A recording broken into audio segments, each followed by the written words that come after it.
মাননীয় আমার প্রিয় মোদিজি, উনি আসার পর ত্রিপুরাতে বেশ অশেষ ধন্যবাদ আমি জানাচ্ছি ওনাকে। কারণ জনগণ অনেক উপকৃত হয়েছেন।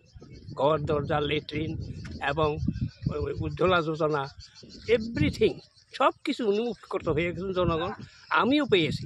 আমার একটা পুকুর কাটিয়ে দিয়েছে, লেট্রিন দিয়েছে, ঘর দিয়েছে, আমার বার্ধক্য ভাতা দিয়েছে এবং বাড়ির কাছে সংলগ্ন যে রাস্তাটা এটা সোলিং করে দেওয়া হয়েছে। এটা কিন্তু দীর্ঘ 30 বছর দেওয়া হয়নি।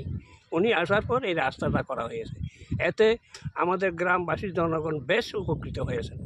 কারণ অনেকে ইন্দিয়া আসা যাওয়া করতে গিয়ে মাটিটা খারাপ ছিল, অনেকে ব্যথা বুথা পাইতেন, আসার উচার খাই। এখন বেশ স্বচ্ছন্দে মানুষ আসা যাওয়া করে, কোনো রকম অসুবিধা নাই।